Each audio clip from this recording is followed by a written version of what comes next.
Estou aqui com a professora Marília Pedroso Xavier, professora de Direito da UFPR e advogada. Estamos aqui para conversar um pouco sobre o Instituto do Contrato de Namoro. E aqui a ideia é fazer esse bate-papo para que a professora nos ajude a responder e a esclarecer as dúvidas de vocês. Então vamos lá. Primeiro, qual a diferença entre união estável e contrato de namoro? Olá, quero fazer uma saudação muito calorosa a todos, um agradecimento muito especial aqui ao Dr. Daniel Drissen Júnior. E essa pergunta, ela é a essência. Afinal de contas, para que serve então o contrato de namoro? Então, é importante que a gente entenda que hoje o conceito dado para o Instituto da União Estável, que é considerado como uma forma de constituir família para fins jurídicos, ele consta lá no artigo 1723 do Código Civil e basicamente é uma união que ela vai ser pública, contínua, duradoura e com o objetivo de constituir família. E o que muitas vezes as pessoas não sabem é que casais que às vezes já estão se relacionando há algum tempo, têm uma relação que ela é pública, já estão há algum tempo junto, então ela é contínua, ela é duradoura, eles muitas vezes não intencionam constituir família. E eles pensam assim: nossa, mas eu não fui num cartório, eu não fui na igreja, eu não fui na prefeitura, eu nunca formalizei essa união. Então, com certeza, é um namoro. E poucas vezes elas já Sim, têm essa clareza. Quando terminar aquele relacionamento, pode ser que a outra parte queira realmente entender que era uma união estável, que na verdade, na sua acepção, ela já era uma família. E aí ela vai ter todas as consequências de uma união estável. Então, a gente está falando de partilha de bens, pelo regime da comunhão parcial de bens, então isso é muito relevante. Direito real de habitação, pensão alimentícia, até vamos imaginar aqui um caso que uma das partes falecem, a outra parte vai lá e pede um reconhecimento pós-mortem da união estável, que eu acho que é o que mais acontece nos tribunais. A outra sim. pessoa não vai estar em vida para poder dizer se achava que era um namoro, uma união estável. Então, o contrato de namoro, ele é um instrumento que surge diante assim de um cenário jurídico tão complexo, as partes de maneira consensual, preventiva, deixarem muito claro que elas não têm uma união estável, elas não têm o objetivo de constituir família. E aí, Sim. claro, a gente sempre vai lembrar que é muito importante que isso seja vivido na prática, para que esse seja um instrumento bastante idôneo. Sim. E o contrato de namoro é uma forma de planejamento. Então, é um planejamento da como aquela relação daquele casal vai se dar. Mas, lógico, que nada impede que, mudando a situação da relação, mude a configuração do instituto jurídico que vai ser adequado. Então, um contrato de namoro, um namoro, tendo contrato ou não, pode evoluir para uma união estável ou evoluir para um casamento, né? Então, nada impede que isso aconteça, mas nesse momento em que o casal não tem certeza dessa vontade de constituir família, que eu acho que é a principal característica da união estável, se eles quiserem fazer esse planejamento, é um instrumento adequado ao contrato de namoro. E eu acho bem importante dizer que a gente tem um entendimento hoje, assim, muito consolidado do Superior Tribunal de Justiça, proibindo que as partes elejam, né? Vamos imaginar que então o relacionamento evolui para uma união estável. Elas não podem se dirigir até o cartório e fazer um documento reconhecendo aquela união estável, mas escolhendo um regime, por exemplo, como o da separação, de maneira retroativa. Perfeito. Então, o contrato de namoro, ele também ganha aqui uma importância fundamental, porque você pode dizer, olha, se no futuro esse relacionamento ele evoluir, a gente desde já estipula previamente que haverá, então, o regime, que é o que mais a gente acaba vendo na prática, da separação de bens, regendo, então, essa união estável. Enfim, essa impossibilidade de você escolher um regime de bens com efeitos retroativos é muito importante. No contrato de namoro, você já prevê essa possibilidade subsidiariamente. Caso evolua, já elege o regime de bens. Seguindo aqui nas outras perguntas, posso ter um contrato de namoro mesmo morando juntos? Sim, com certeza. A gente entende que isso fica um pouco mais delicado, porque apesar do STJ já ter entendido que a coabitação, o morar junto por si só, não prova uma união estável, a gente sabe que quando mora junto, talvez essas feições assim de ser uma união estável fiquem um pouquinho mais consolidadas. Então também o casal ele tem que ter essa clareza de que ele tem essa coabitação por quê? Então é para divisão de gastos. E a gente viu muito isso na pandemia. Muitos casais optaram por realmente fazer ali contratos de namoro porque viram que no momento ali no contexto da pandemia, queriam ficar juntos, queriam, né, ter essa vida afetiva, e a gente estava vivendo o lockdown. Eu lembro que eu tive um caso que a pessoa dividia, era um médico residente, e a pessoa com que ele tinha o roommate ali, estava na linha de frente da pandemia, então ele teve que buscar um outro lugar para morar, e aí ele foi residir com a namorada. E aí ficou essa coisa, puxa, mas então a gente tem que deixar isso muito claro, por que que a gente está junto, que esse é um contexto ali específico.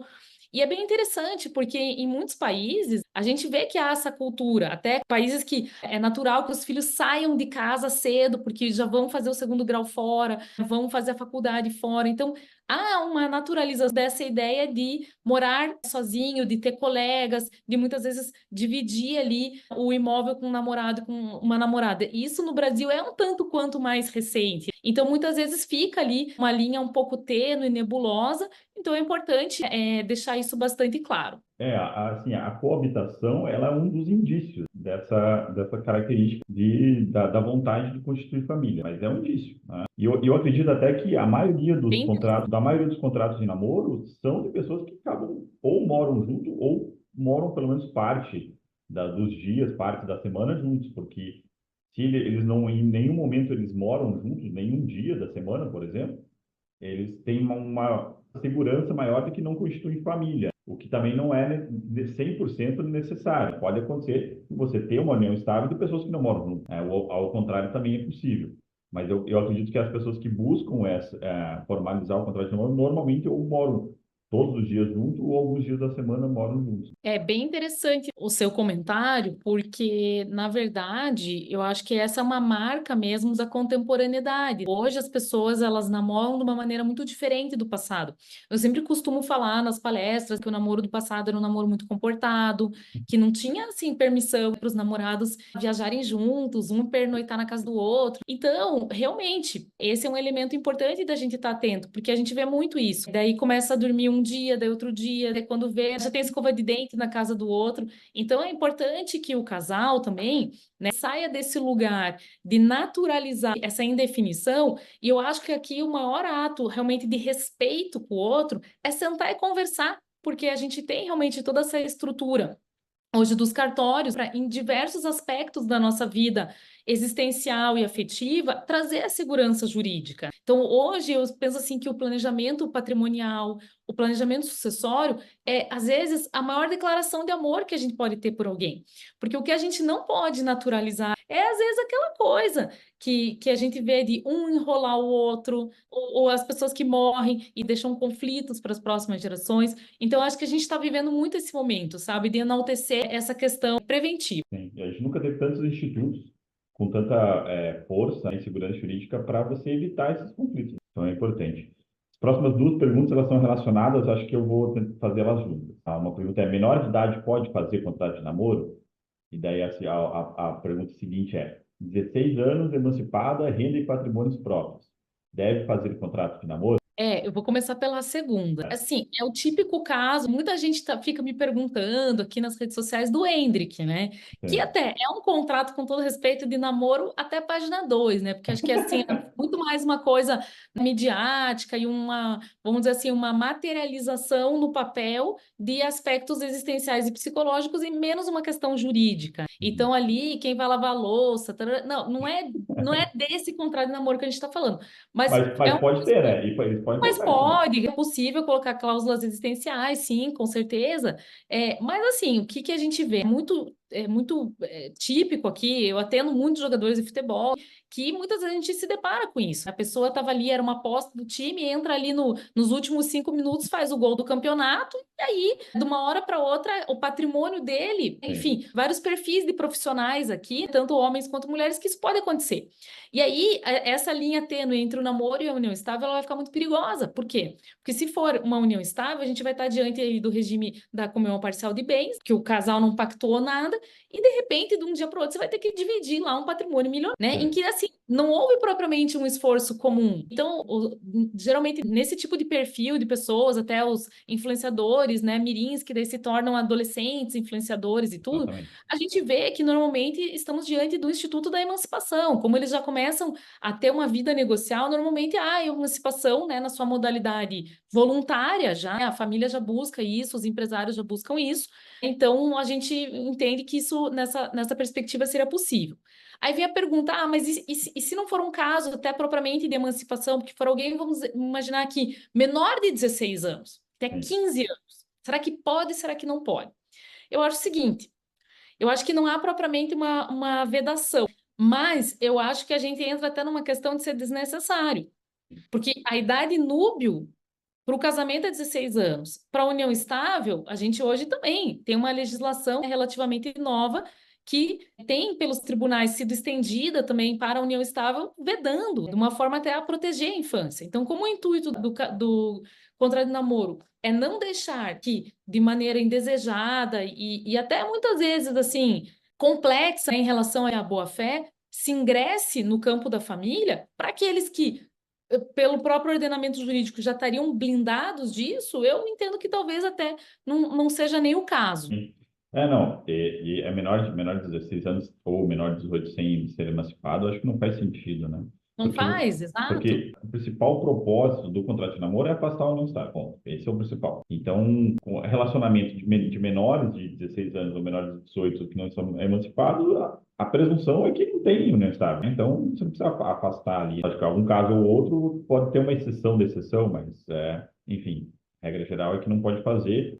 Vamos dar seguimento aqui. E essa pergunta é muito interessante. E se o namoro acabar, o que acontece com o contrato? Veja, o contrato, né, a gente até vai colocar cláusulas que simplesmente o rompimento ali do relacionamento é suficiente para que aquela avença se desfaça. Em alguns casos eu coloco cláusulas pós, e eu acho que isso é importante também. Sim. Então, vou dar um exemplo rápido. Como é que vai ser devolução de presente? E outra, a famosa cláusula anti-baixaria, que a gente coloca assim, desde os contratos de namoro até os pactos antenupciais e tudo. Que, havendo um término, também que não vão haver postagens desabonadoras ou às vezes até apressadas. A gente sempre coloca cláusulas ali para cuidar desse pós e deixando claro que, havendo qualquer tipo de conflito, o casal vai buscar primeiro soluções mais consensuais e autocompositivas, como a conciliação, a mediação, a advocacia colaborativa. Então, é um pouco essa a nossa preocupação também. A gente também precisa cuidar de como que vai ser esse rompimento, porque normalmente o que é levado aos tribunais é esse momento, essa patologia, é o ressentimento que nasce desse momento de rompimento. Sim. Uma das diferenças do contrato de namoro para a união estável é que na união estável, com o término, você precisa fazer uma dissolução, que tem um rito, um procedimento próprio. Você pode fazer no extrajudicial ou no judicial, precisa do advogado, enfim, pode haver uma partilha ou não, mas uma das intenções de você fazer um contrato de namoro é justamente flexibilizar essa questão do término, né? Terminou, o contrato de namoro se encerra também. Como que a professora faz com relação aos contratos de namoro que você atua? Com relação ao prazo? Você costuma colocar prazo? Como é que eu vejo? Eu entendo que o advogado ele é contratado para ele trazer o máximo da segurança jurídica. Perfeito. Então, eu coloco uma cláusula que o casal vai de 6 em 6 meses convalidar aquele ato novamente, tá? Entendi. Não, legal, é uma boa alternativa. Uma última pergunta é se precisa de advogado para fazer o contrato de namoro no cartório. Precisa? Não precisa. Mesma coisa o pacto antenupcial. É de cunho mandamental a presença? Não, não é. Agora, qual é a realidade dos fatos? A gente recomenda de maneira muito intensa que sempre haja o acompanhamento e a consulta de um familiarista. Por quê? Porque esse tipo de acordo que é materializado nesses negócios jurídicos de direito de família, eles são complexos, sob o ponto de vista patrimonial, mas também sob o ponto de vista existencial. E eu entendo que é realmente necessário que a gente faça um acompanhamento. Então, a gente atende individualmente as partes, depois atende em conjunto, aí faz essa minuta sempre com a participação de todos. E aí depois faz essa leitura ao vivo para ter essa noção. Eu acho que hoje até o próprio advogado, a própria advogada, até para ter essa proteção da idoneidade do instrumento, precisa realmente registrar em ata para demonstrar que isso tudo foi fruto de uma reflexão conjunta. O próprio contrato de namoro, para ele ter efeitos jurídicos, para você estar respaldado, ele não pode ser um contrato de adesão.